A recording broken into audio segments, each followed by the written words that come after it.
మనోహరి మెడలో తాళి కడుతున్న అమర్, అడ్డుకున్న బాగి, ఆనందంలో పిల్లలు. హాయ్ అండి, welcome to our channel. Daily ఈ సీరియల్ అప్డేట్స్ కోసం తప్పకుండా మా ఛానల్ లైక్ చేసి సబ్స్క్రైబ్ చేసి సపోర్ట్ చేయండి. బాగి బుజ్జమ్మ వాళ్ళ వార్డెన్లా మాట్లాడుతూ అమర్కి కాల్ చేసి బుజ్జమ్మని 2 రోజులు మీ ఇంట్లో ఉంచుకోండి సార్ అని అయితే చెప్తూ ఉంటుంది. ఇక అమర్ నా కన్న కూతురులా చూసుకుంటాను అని చెప్తాడు. ఇక బాగి ఆ మాట వినగానే చాలా ఎమోషనల్ అయ్యి థ్యాంక్ యూ సో మచ్ అని చెప్పి కాల్ కట్ చేసి ఎమోషనల్ అవుతూ ఉంటుంది. ఇక అప్పుడు కరుణ ఏమైందే, ఎందుకు గట్ల ఏడుస్తున్నావు అంటుంది. నేను ఇలా ఫోన్ చేసి బుజ్జమ్మని జాగ్రత్తగా చూసుకోమని చెప్తే నాకన్నా కూతుర్లా చూసుకుంటాను అని చెప్పారే. ఆ మాట వినగానే ఈ 5 ఏళ్ల పాటు బుజ్జమ్మని ఆయనకి దూరం చేసినందుకు నా మీద నాకే కోపం వస్తుంది. బుజ్జమ్మ ఆయన కన్న కూతురు అని తెలియకముందే ఆయన ఎంత ప్రేమగా చూసుకుంటున్నారు. ఇక ఆయన కన్న కూతురు అని తెలిస్తే ఇంకెంత ప్రేమగా చూసుకుంటారో కదా. అప్పుడు కరుణ, మరి ఇంత ప్రేమని మనసులో పెట్టుకొని నువ్వెందుకే సార్కి దూరంగా ఉంటున్నావు? మరి ఇప్పుడే సార్ దగ్గరికి వెళ్ళిపోవచ్చు కదా, ఆ మనోహరి కుట్రలకు బయట పెట్టొచ్చు కదా. లేదే, ఆ విషయం నేను చెప్పగానే ఆయన ఎందుకు నమ్ముతారు? అట్లా నమ్మరే. అలా నమ్మితే నేనెందుకు దూరంగా ఉంటాను?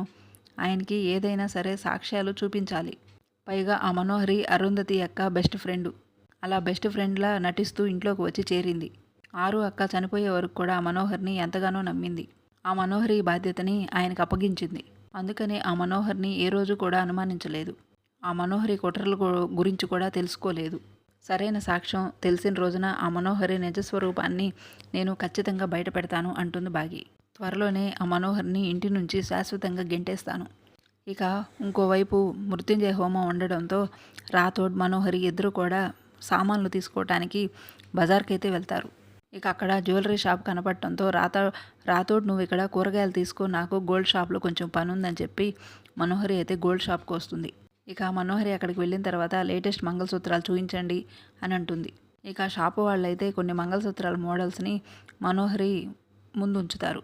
ఇక అప్పుడు రాథోడ్ అయితే అనుమానంగా ఇక మృత్యుంజయ హోమానికి సరుకుల కోసం వస్తే ఈవిడికి గోల్డ్ షాప్లో ఏం పని అని అనుమానం వచ్చి ఇక మనోహరి వచ్చిన షాప్ దగ్గరికి అయితే వచ్చి చూస్తూ ఉంటాడు.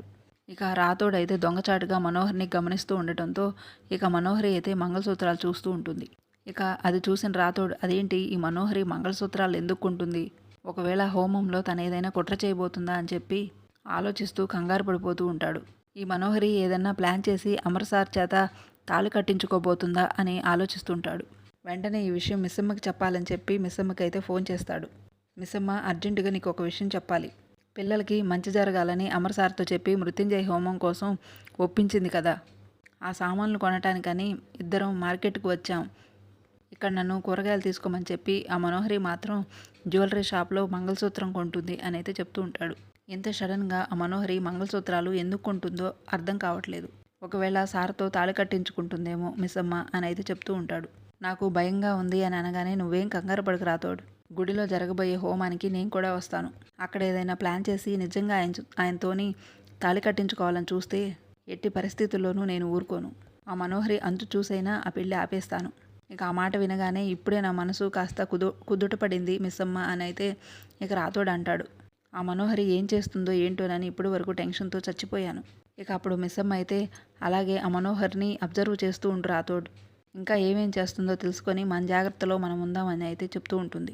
ఇక రాథోడ్ తప్పకుండా మేడం అని అయితే చెప్తూ ఉంటాడు. ఇక మనోహరి అయితే ఫైనల్గా ఒక మంగళసూత్రం సెలెక్ట్ చేసుకొని ఇది ప్యాక్ చేయండి అంటుంది. అమౌంట్ని పే చేసి ఆ మంగళసూత్రాన్ని చేత్తో పట్టుకొని అయితే వస్తూ ఉంటుంది.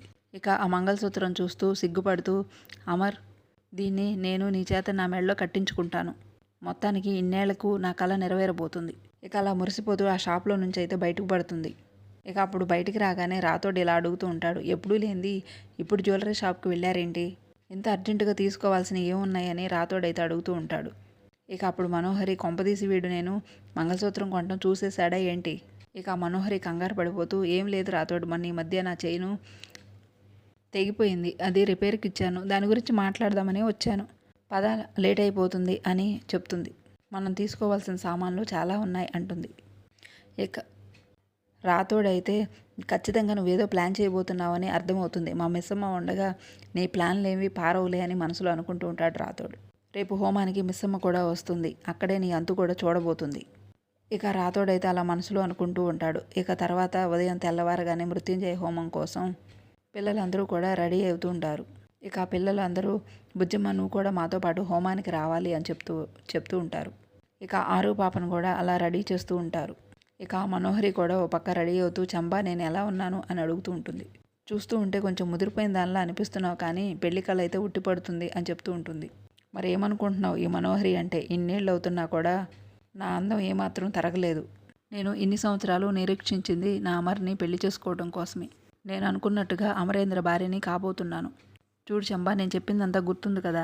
అవసరమైతే ఆ పందులకి ఇంకొంచెం ఎక్కువ డబ్బులు ఇచ్చైనా సరే నేను అనుకున్నది అనుకున్నట్లుగా జరిగిపోవాలి. ఈరోజు ఎలాగైనా సరే అమర్ నా మెడలో తాళి కట్టాలి. ఇక అమర్ కూడా పూజకి రెడీ అయ్యి కిందకు వస్తూ ఉంటాడు. ఇక చంబా అమర్ని చూస్తూ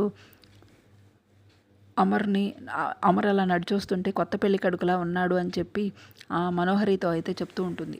మీ ఇద్దరిని పెళ్లి బట్టల్లో చూస్తున్నట్టుగా ఉంది. మొత్తానికి అనుకున్నదైతే సాధించబోతున్నావు అని అయితే చంబా అంటుంది. ఒక్కసారి అమర్ని మెడలో తాళి కట్టేస్తే నిన్ను అమర్ని ఎవరూ విడదీయలేరు. ఇక చంబా మనోహరి అందరూ కూడా ఇక వెళ్దామా అని అంటుంటే ఒక్క నిమిషం బుజ్జమ్మ కూడా వస్తుంది అని అయితే పిల్లలు చెప్తూ ఉంటారు. ఇక బుజ్జమ్మ లంగా జాకెట్ వేసుకొని మెట్లు దిగుతూ ఉంటే ఇంట్లో పిల్లలందరూ కూడా ముద్దుగా బాగుంది అని అనుకుంటూ ఉంటారు. ఇక బుజ్జమ్మ చాలా ముద్దుగా ఉంది కదా డాడీ అని అమర్తో అనగానే అవును చాలా బాగుంది అని చెప్తూ ఉంటాడు. ఇక ఆరు పాప అయితే చాలా థ్యాంక్స్ అండి మీరు కూడా చాలా బాగున్నారు అని చెప్తూ ఉంటుంది. చూసావా మనోహరి ఆ పిల్ల కన్న కూతురు కాకపోయినా కూడా ఎంత ప్రేమగా చూసుకుంటున్నాడో. కన్న కూతురే అని తెలిస్తే కథ మరోలా ఉంటుంది. ఈరోజు ఛాన్సు ఎట్టి పరిస్థితుల్లో మిస్ చేసుకోవద్దు అని చంబా అయితే మనోహర్ని హెచ్చరిస్తూ ఉంటుంది. ఇక అందరూ అయితే బయలుదేరి గుడికి వస్తారు. ఇక అక్కడికి రాగానే పంతులు గారు రండి మీకోసమే ఎదురు చూస్తున్నాను. అన్ని ఏర్పాట్లు చేసేసాను హోమానికి. ఇక రాతోడైతే పక్కకు వచ్చి మిస్సమ్మకు ఫోన్ చేసి మేమందరం కూడా గుడికి వచ్చేసాం. నువ్వు కూడా గుడికి రా మిస్సమ్మ నాకు చాలా కంగారుగా ఉంది అని అంటాడు. నువ్వు కంగారు పడుకు రాతోడు ఒక 10 నిమిషాల్లో నేను అక్కడ ఉంటాను. అమరు హోమానికి ఎదురుగా కూర్చొని హోమం చేస్తూ పూజ చేస్తూ ఉంటాడు. ఇక పిల్లలందరూ కూడా దండం పెట్టుకొని ఉంటూ ఉంటారు. ఇక అప్పుడు మనోహరి ఒక రౌడీకి అయితే ఫోన్ చేస్తుంది. చెప్పిందంతా గుర్తుంది కదా అంటుంది. నువ్వు ఆ ఫేక్ గన్తో నన్ను షూట్ చేయాలి. అలా షూట్ చేయగానే నాకు బుల్లెట్ తగిలినట్టుగా నేనైతే కింద పడిపోతాను. చంబా నన్ను ఏ హాస్పిటల్కి తీసుకెళ్లాలో కూడా నేను ముందుగానే చెప్తున్నాను. అక్కడ డాక్టర్కి కూడా నేను డబ్బులు ఇచ్చి మేనేజ్ చేశాను. అక్కడ అనుకోకుండా ఒక మిరాకిల్ జరిగి ఆపరేషన్ తర్వాత నేను బ్రతికినట్టుగా అంతా మనం అనుకున్న ప్లాన్ ప్రకారం జరగాలి. ఫేక్ బ్లడ్ కూడా నేను అరేంజ్ చేసుకున్నాను. అనుకున్నది అనుకున్నట్టుగా జరిగిపోవాలి. నువ్వు యాక్టింగ్ ఆధారగొట్టేసేయాలి. నీ యాక్టింగ్ పైనే అమర్ నా మెడలో తాళి కడతాడో లేదో ఆధారపడి ఉంది. ఇక మనోహరి చంబాకి చెప్తూ ఉంటే చంబా నువ్వు డౌట్ పడాల్సిన అవసరం లేదు మనోహరి. ఖచ్చితంగా అమరేంద్ర నీ మెడలో తాళి కట్టేలా చేస్తాను. ఇక అమర్ అయితే హోమం చేస్తూ ఉండగా రాతోడైతే చుట్టుపక్కలంతా కూడా అబ్జర్వ్ చేస్తూ ఉంటాడు. ఈ మనోహరి ఏం ప్లాన్ చేసిందో ఏంటో అని చుట్టుపక్కలంతా కూడా క్షుణ్ణంగా గమనిస్తూ ఉంటాడు. ఒక బిల్డింగ్లో నుంచి అమర్ని షూట్ చేయడానికి ఒక వ్యక్తి గన్ను పట్టుకొని ఉంటాడు. ఇక రాతోడైతే అమర్ దగ్గరకు వచ్చి సార్ మిమ్మల్ని ఎవరో షూట్ చేయడానికి అక్కడ ఉన్నారు గన్ పట్టుకొని అని అయితే చెప్తూ ఉంటాడు. ఇక అది వినగానే పిల్లలైతే కంగారు పడుతూ ఉంటారు. ఇక మనోహరి అయితే అమర్కి అడ్డుగా నిలబడుతుంది. ఇక తన వంట నుండి బ్లడ్ కారుతున్నట్టుగా నటిస్తూ ఉంటుంది. పిల్లలందరూ కూడా ఆంటీ ఆంటీ అని ఏడుస్తూ కంగారు పడిపోతూ ఉంటారు. ఇక అమర్ అప్పుడు మనోహరి నన్ను కాపాడటానికి నీ ప్రాణాలు అడ్డు వేసావా అని అంటూ ఉంటాడు. అప్పుడు మనోహరి అదేంటి అమర్ అలా అంటావు, నీకేదైనా జరిగితే నలుగురు పిల్లలు అన్యాయం అయిపోతారు. నిన్ను కాపాడి నేను ప్రాణత్యాగం చేయాలి అనుకున్నాను. ఇంకా ఎక్కువసేపు బ్రతకనని నాకు అర్థమవుతుంది. కాకపోతే నా బాధల్లా నాకు పెళ్లి జరగకుండా చనిపోతున్నాను అని. సుమంగళిగా పోవాలని నా కోరిక. కానీ నాకు అదృష్టం లేదనుకుంటా. ఒకప్పుడు నిన్ను పెళ్లి చేసుకోవాలనుకున్న నేను ఇప్పటి వరకు పెళ్లి కాకుండా ఉండిపోయాను. ఇక అప్పుడు చంబా అయితే మేడం అలా అనకండి మేడం. మీ పెళ్లి కోసం ఎన్నో కలలు కన్నారు. మీ పెళ్లి కోసం ఈ తాళిబట్టు కూడా కొని దగ్గర పెట్టుకున్నారు. ఇప్పుడు ఇలా మాట్లాడుతుంటే మీరు నా గుండె తరుక్కుపోతుంది అని చంబా అయితే వేరే లెవెల్లో యాక్టింగ్ అయితే చేస్తూ ఉంటుంది.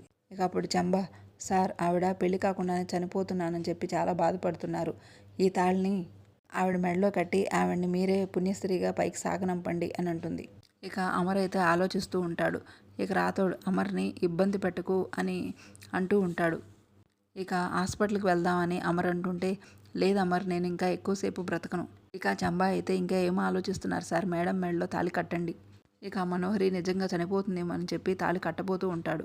ఇక మనోహరి మెడలో అమర్ అయితే తాళి కట్టబోతూ ఉంటే రాతోడు దేవుడా రాతోడు మిస్సమ్మ త్వరగా వస్తే బాగుండు. ఈ మనోహరి కుట్రని నేను ఎలా బయట పెట్టాలి అని అయితే దేవుణ్ణి వేడుకుంటూ ఉంటాడు.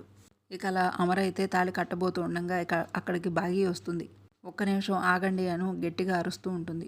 ఇక ఎప్పుడైతే భాగ్యం చూస్తాడో తన చేతిలో ఉన్న తాళిని అయితే కింద పడేస్తాడు. మీరు తను ఎక్కడ చనిపోతుందోనని తన మెడలో తాళి కట్టాలి అనుకుంటున్నారు, కానీ ఇదంతా నాటకం అండి అని భాగ్య చెప్పగానే, ఏది నాటకం? నువ్వు నన్ను మోసం చేసి 5 ఏళ్ల క్రితం బుజ్జమ్మని తీసుకొని ఇంట్లో నుంచి వెళ్ళిపోయావు, అది నాటకమా?